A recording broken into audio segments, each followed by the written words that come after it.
Hindu dan Buddha tak pernah kritik Kristen, tapi tak mau jadi Kristen. Mengapa ada yang doyan kritik, tapi banyak yang murtad? Agama yang paling banyak bertanya tentang Kristen bukan Buddha, bukan Hindu, tetapi Islam. Ini adalah contoh-contoh pertanyaan yang dapat ditemukan di medsos. Dari berbagai pertanyaan atau pernyataan mereka, kelihatan mereka lebih banyak membaca Alkitab daripada kitab suci mereka. Dan itu bagus. Ada yang bertanya serius, ada yang main-main, ada yang iseng, ada yang cenderung menghina, menista, bahkan ada yang menghujat. Itu dapat dilihat dari grup-grup debat Islam Kristen yang ada di media sosial, khususnya Facebook. Tapi itu bagus, karena setidaknya ada yang ingin tahu tentang Kristen, tentang Injil, dan tentang Yesus.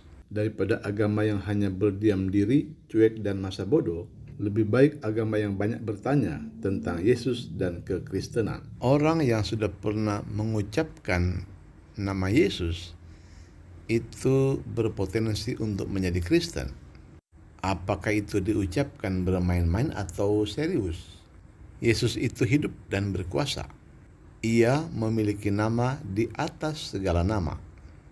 Hanya ada dua alasan mengapa orang sering bertanya tentang agama Kristen. Pertama, ia setengah percaya kepada kekristenan, atau ia setengah percaya kepada agamanya. Semakin banyak bertanya, semakin banyak juga jawabannya. Ketika mereka bertanya dengan logika, Alkitab menjawabnya dengan firman Tuhan. Dan tidak ada logika yang mampu mengalahkan firman Tuhan. Dan inilah 5 alasan mengapa umat Muslim semakin banyak bertanya tentang Yesus, semakin banyak dari mereka yang percaya kepada Yesus. Pertama, dari sisi etimologi kata Alkitab dan Al-Quran, yang keduanya berbahasa Arab. Tentu saja itu kalau di Indonesia. Kata Alkitab dalam bahasa Indonesia berasal dari frasa Al-Kitab, yang secara harfiah berarti buku atau kitab. Kata al dalam bahasa Indonesia selalu dituliskan dengan huruf kapital A. Merupakan kata sandang khas dalam bahasa Arab. Di negeri-negeri berbahasa Arab, Alkitab disebut sebagai Alkitab Al-Muqaddas atau kitab suci. Sedangkan Al-Quran menurut Syekh Muhammad bin Salih Al-Utsaimin yang bersumber dari Wikipedia menjelaskan bahwa Al-Quran adalah bentuk kata benda infinitif atau masdar dari kata qara'a yang bermakna membaca atau mengumpulkan. Jadi Al-Quran berasal dari kata qara'a yang bermakna membaca, maka Al-Quran berarti sesuatu yang dibaca. Kedua, Alkitab maupun Al-Quran sama-sama memuat kata Tuhan dan Allah. Meskipun mungkin dalam pengertian yang berbeda-beda, tapi dua kata ini ada dalam kedua kitab tersebut.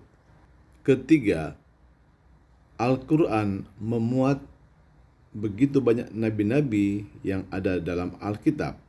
Misalnya Nabi Musa, Nabi Nuh, Abraham, dan lain sebagainya.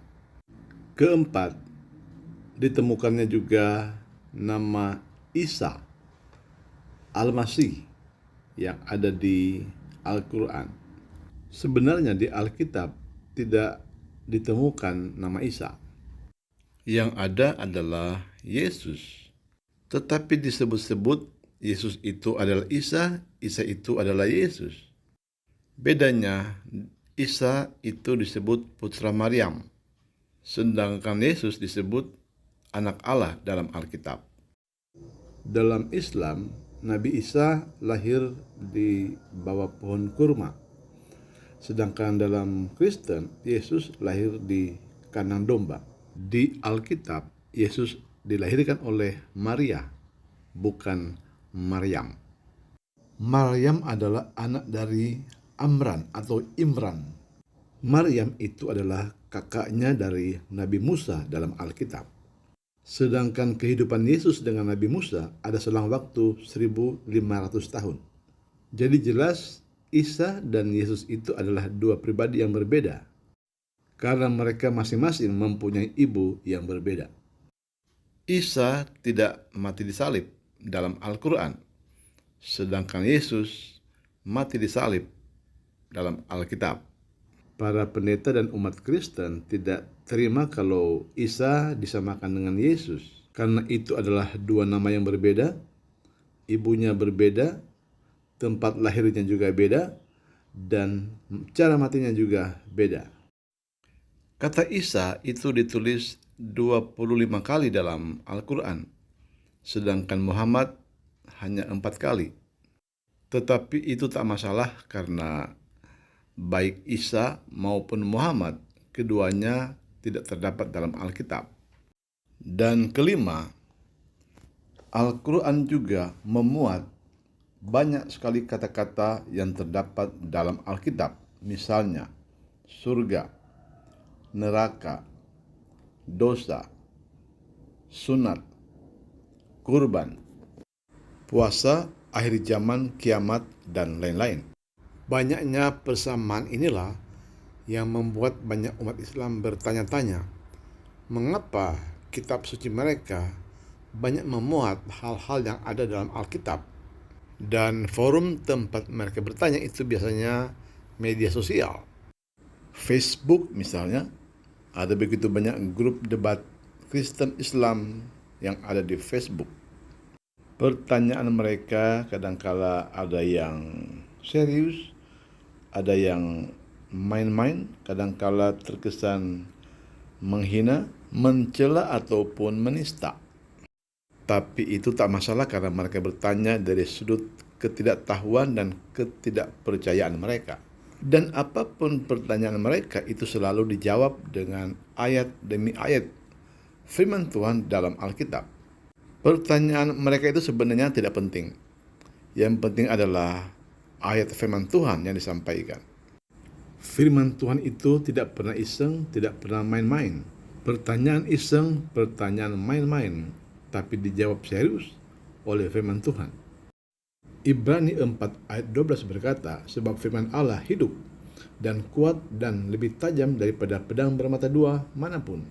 Ia menusuk amat dalam sampai memisahkan jiwa dan roh, sendi-sendi dan sumsum. Ia sanggup membedakan pertimbangan dan pikiran hati kita. Tuhan tidak pernah bermain-main dengan firman-Nya. Itu sebabnya tidak ada yang boleh main-main dengan firman Tuhan. Yesaya 55 ayat 11 berkata, demikianlah firmanku yang keluar dari mulutku. Ia tidak akan kembali kepadaku dengan sia-sia, tetapi ia akan melaksanakan apa yang ku kehendaki dan akan berhasil dalam apa yang kusuruhkan kepadanya.